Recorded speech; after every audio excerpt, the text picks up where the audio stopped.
8월 16일 화요일입니다. 오늘 아침 신문은 어떤 소식을 다뤘는지 짚어보겠습니다. 이현웅 아나운서가 주요 내용 정리해왔습니다. 어서 오세요. 안녕하십니까. 네, 첫 번째 기사 보겠습니다. 어제가 77주년 광복절이었습니다. 윤석열 대통령이 경축사를 진행을 했는데요. 신문들의 시각은 제각각인 것 같아요. 네, 그렇습니다. 두 가지 신문 대표적으로 준비를 해봤는데 조선일보와 경향신문입니다. 이 두 신문은 윤석열 대통령이 이 담대한 구상이라고 밝힌 내용에 집중을 하고 있었는데요. 제목만 보더라도 조금 톤이 다르다는 걸 느끼실 수가 있을 겁니다. 네. 조선일보 내용부터 조금 더 자세히 보도록 하겠습니다. 이 조선일보 기사에는 지난 취임식 연설과 연결되는 부분들을 주목하고 있었는데요. 윤석열 대통령이 취임식 때 메고 온 넥타이를 이번 광복절 경축식에도 똑같이 메고 왔다는 점을 주목을 했고요.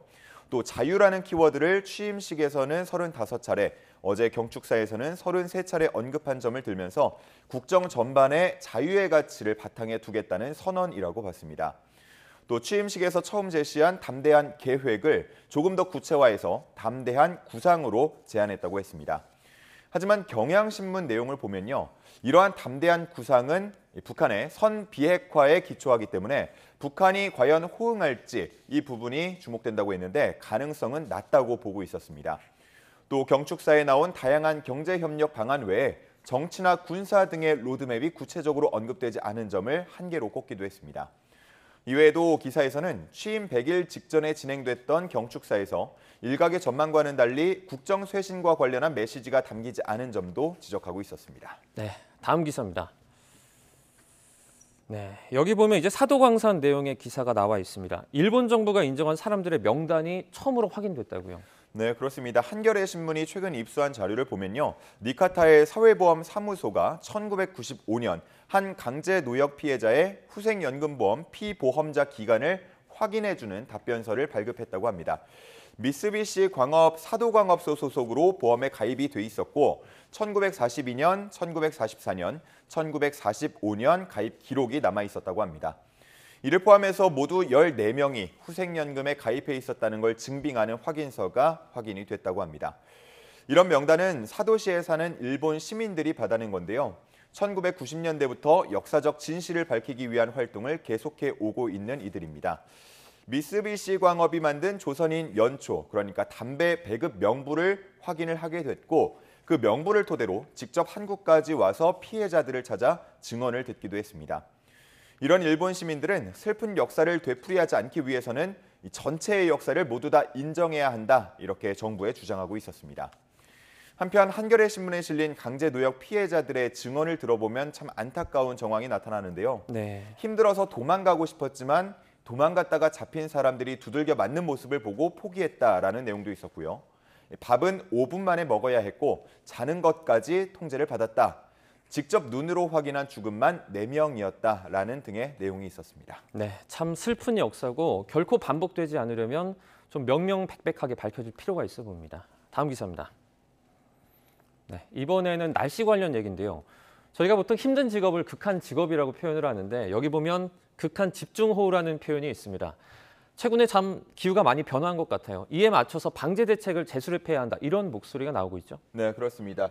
극한을 빼고 집중호우만 보자면 일반적으로 이 집중호우라고 부르는 게 시간당 30mm 이상 비가 내릴 때고요. 네. 이 극한 집중호우, 그러니까 시간당 80mm가 넘으면 사람들이 느끼기에 하늘에 구멍이 뚫린 것 같다 정도이라고 합니다. 네. 그런데 벌써 올해에만 30차례 넘게 이 하늘에 구멍이 뚫린 듯한 비가 내렸다고 합니다. 장기적으로 보면 이런 극한 호우가 점차 늘어나고 있다고 하는데요. 역시나 그 원인은 기후변화 때문이라고 했습니다. 기후변화로 인해서 제트기류가 둔화하고 기류 정체가 더 자주 발생하면서 이러한 극한 집중호우가 쏟아지는 경우가 점차 많아지고 있다고 합니다. 또 역대 기록들을 보면 집중호우는 꼭 장마철이 아니더라도 9월과 10월까지, 가을철까지 쏟아지는 경우도 적지 않다고 했습니다.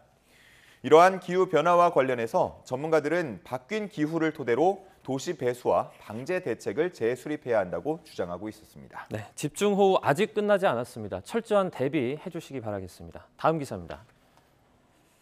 네, 여름 휴가철 비싼 항공권 때문에 제주도를 찾는 분들이 많다고 하는데요. 여기 보면 4차 여행객이 북적거린다라는 제목이 있습니다. 내 차를 가지고 직접 들어간다는 뜻이겠죠? 네, 그렇습니다. 중앙일보를 보면요. 제주도로 향하는 내차 여행객이 많아졌다는 내용의 기사가 실려 있었는데 네. 요즘 뭐 주변에 제주도 다녀오신 분들 이야기 들어보면 야, 이거 렌터카 비용이 만만치 않다. 이런 얘기들 한 번쯤은 들어보셨을 것 같습니다. 네. 실제 이 예를 보면 성수기 기준 하루에 20만 원, 1박에 20만 원 내외라고 하는데요. 코로나 유행 전과 비교하면 2배 혹은 2배 이상 올랐다고 합니다. 그러다 보니까 그 대안으로 본인 차량을 배에 실어서 가는 방법이 떠오르고 있다고 하는데요. 중형 승용차 기준 인천에서 제주도까지 한 30만 원 정도면 옮길 수 있다고 합니다. 네. 왕복으로 치자면 60만 원 정도인데요. 그렇기 때문에 짧게 다녀올 거면 렌터카를 이용하고 한 5일 정도 이상 다녀올 거면 자기 차량을 가지고 가는 게 합리적이라는 얘기들이 여행객들 사이에서 돌고 있습니다. 네. 또 이른바 워케이션이라고 해서 제주도에서 일을 하면서 머무는 그런 경우도 늘고 있어서 이런 경우에 차를 아예 가지고 들어가는 경우도 많다고 합니다. 제주도 여행 계획하시는 분들, 특히나 중장기 여행 생각하고 계신 분들은 고려할 만한 선택지인 것 같습니다. 네. 다음 기사입니다. 음주운전에 2번 적발이 된 총경이 경북경찰청의 교통과장으로 발령이 나서 논란이 되고 있다는 기사입니다. 참 자격이 있냐 없냐를 두고 말이 나올 수밖에 없는 인사 같아요. 네, 그렇습니다. 지난 12일에 총경 전보 인사가 있었는데요. 음주 전력이 있는 배모 총경이 경북경찰청 교통과장으로 발령이 나서 논란이 일고 있습니다. 네. 이 배 총경은 1997년, 2007년 이렇게 2번이나 음주운전이 적발된 바 있습니다. 총경 승진 당시에도 이 문제 때문에 뒷말이 많았다고 하는데 이번에 또다시 문제가 되고 있습니다. 경북경찰청은 총경급 간부가 부족하기 때문에 어쩔 수 없는 인사였다라는 입장이라고 밝혔는데요. 네. 이를 들은 한 경찰관, 서장 자리를 빼고도 총경 자리가 16개나 되는데 굳이 교통과장이어야 했느냐, 이 교통과장만큼은 배제했어야 하지 않느냐 이렇게 되묻고 있었습니다. 한편 이와 관련해서 경찰국은 소관이 아니라서 인사에 전혀 관여하지 않았다며 무관하다는 입장을 밝혔습니다. 네. 마지막 기사입니다. 이 소아응급센터가 줄줄이 폐쇄되고 있다라는 제목인데 이 내용이 어떻게 됩니까? 네, 이 내용을 함께 살펴보면요, 일부 전공을 기피하는 그런 현상이 점차 심화하고 있다라는 내용입니다. 네. 이 조선일보는 필수 의료라고 할 수 있는 내과, 외과, 산부인과, 소아과, 그러니까 이른바 내외 산소가 무너지고 있다고 표현을 했는데요. 보건복지부 자료를 보면 이러한 과들의 전공의 확보율은 해가 갈수록 낮아지고 있었습니다. 새로 들어오는 전공의는 없는데 은퇴하는 의사들은 많아지면서 앞으로가 더 문제라고 지적을 하고 있었는데요. 네. 한편 이른바 피안성정, 피부과, 안과, 성형외과, 정형외과는 3년 연속 충원율이 99%에서 100%를 오가고 있다고 합니다. 흔히 인기과라고 부르는 과들인데요. 수술이 없어서 소송당할 위험이 없거나 워라밸이 좋고 개원 기회가 많아서 큰 돈을 벌 가능성이 높은 것이 이 과들의 공통점이라고 합니다. 이런 양극화와 동시에 의료 자원의 수도권 쏠림까지 심해지고 있어서 더 큰 문제라고 했습니다.